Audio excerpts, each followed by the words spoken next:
Your voice of the valley, AM 1450 KBMW. Turner Blavis here. We are back again for another Snap Spotlight. Second one we've done so far in the 2023-2024 school year.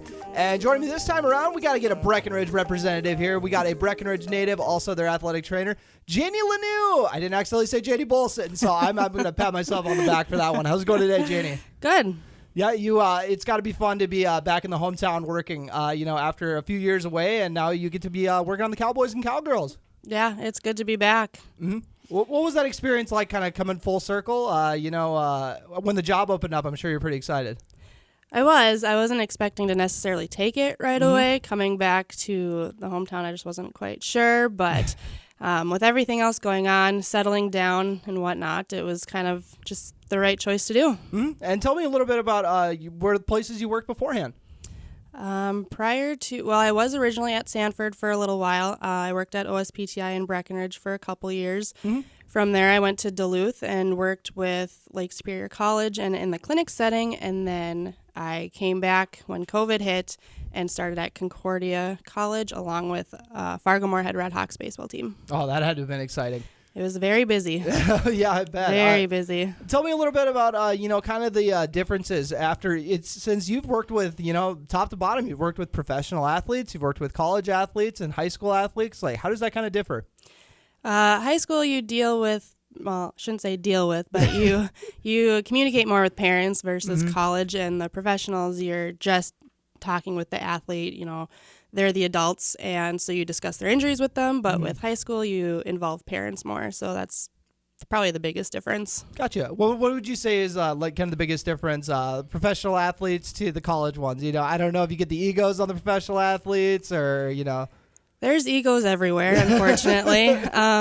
So I wouldn't say that's really much different, and, sometimes you'd think that dealing with the older age that they'd be better to deal with, but that's not always the case either. Oh, that's where the biggest babies are, huh? On the Red Hawks. There can be, yeah. Well, that's and you said you worked at Concordia, so and a lot of Breckenridge fans know the head basketball coach there, the head men's basketball coach, Tyler Borman. So you worked with him in some capacity as well. Yep, I covered mainly women's basketball, but they go hand in hand, so there was a lot of overlap with men's basketball as well. Gotcha. Sounds good. And any other familiar names that popped up for the area? I think there might have been a basketball player or two that were playing there for Concordia. I'm trying to think. Jordan Kaler from Wahpeton. Okay, I didn't know if you worked with Jordy. I couldn't remember if she was there right when you left or. Yep, I got to be with her for one season, and then I left, so I'm not sure if she knew I was leaving, but she was pretty excited when I was there. Gone. Yeah, we gotta sorry. And you got a favorite sport to cover? Well, I am a hockey fan, so I do enjoy hockey, but of course that's one where you have to pay attention a lot more injuries can happen, bigger injuries, but all the different sports are fun to watch and not just sticking with one. You get the variety: football, volleyball, basketball, baseball, softball, all those. So not really a favorite, but just a nice change from season to season. Yeah, it's a good way to look at it. What made you decide to go into this profession? Well, for the short term that I played sports in high school, I sprained ankles a lot. I had hurt wrists. Kind of called it good halfway through my high school career, so knew I wanted to do something with that.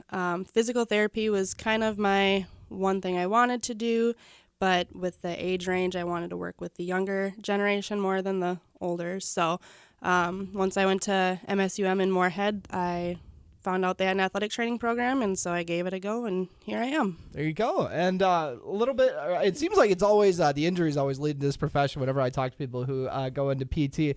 And you ever get to work a little bit with Wahpeton's athletic trainer, Chantel, a friend of the show, of course. I do.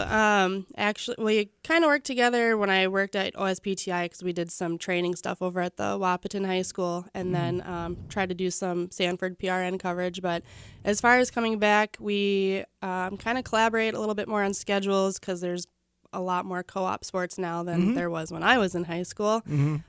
So it's been good so far working with her and a familiar face for sure.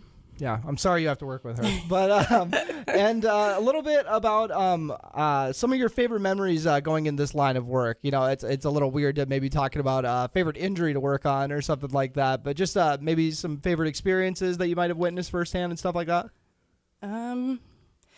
Probably. I mean, when you get dislocations, putting them back in and actually being successful at that is definitely great. Mm-hmm. It's not good for the athletes, so I've been able to do that, and it's a bummer when you can't get them back in because I've had that happen too. Mm-hmm. But definitely the relationships you create with the athletes make your career more memorable, and you know they those relationships end up lasting all the time. They come back, see you, and it's good to see them as they get older, and shows that you're getting older too, I guess. Mm-hmm. Can you guess the one person I think of every time I think of a shoulder dislocation? I'm going to guess my husband, Zeb. Your husband, Zeb. I will never forget listening to him yell at my younger brother to put his shoulder back in during a game. And I was like, what are you guys doing back there? And then I witnessed it.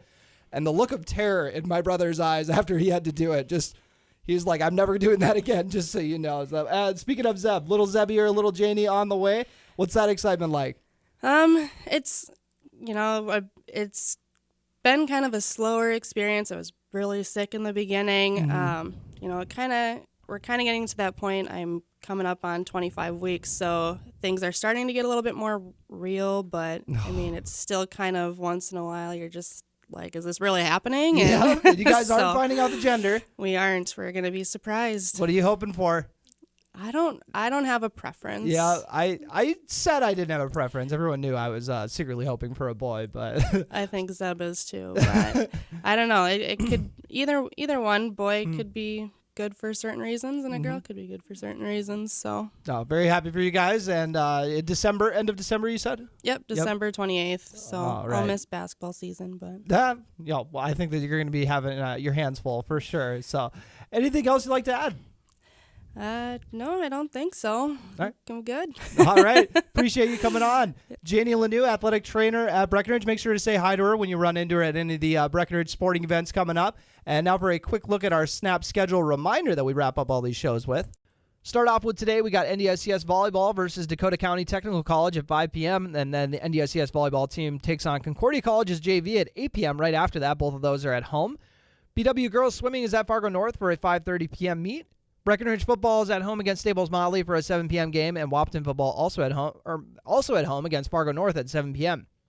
Saturday, we'll have Breckenridge volleyball at Pelican Rapids' tournament at 9 a.m. BW cross country is at Millbank for a 9:30 a.m., and that is both the boys and the girls teams. NDSCS football is at M State Fergus Falls, 1:30 p.m., so not too far away for their road game. Monday has NDSCS volleyball at Bismarck State College for a 7 p.m. game. That is the only activity going on Monday.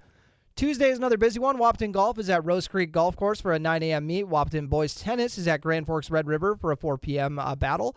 BW Girls Swimming at the Holbert Aquatic Center for a 5:30 p.m. meet. And then Breckenridge Volleyball hosts Wapton in the annual Border Battle at 7:30 p.m. We'll have that game on KBMW. And then Thursday, BW Cross Country is at Little Falls. That's both teams once again. That is for a 4 p.m. Race.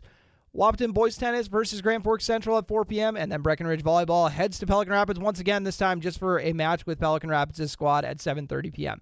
So let's look at your Snap schedule reminder. It's so good to have the segment back, and I'm really looking forward to all the other segments we got coming your way. And once again, we do this at the early part of the 5 o'clock hour every Friday here on the Voice of the Valley, and then we post it on our YouTube channel, KBMW News Live. And now for a quick word from our sponsor. Snap Fitness, your locally owned gym in Wapton, wants to have you join their workout family. Snap offers personal training, and owner Renata Faub will even write up workout plans for you. If you're an athlete in the Twin Towns, Snap Fitness will help you make sure you're prepared for the upcoming sports season. To all the retired athletes over 65, Snap Fitness participates in the Silver Sneakers Insurance Program, and most major insurances reimburse for memberships to Snap. Stop by Snap Fitness today and ask about their membership packages. They're located at 102 7th Street South in Wahpeton.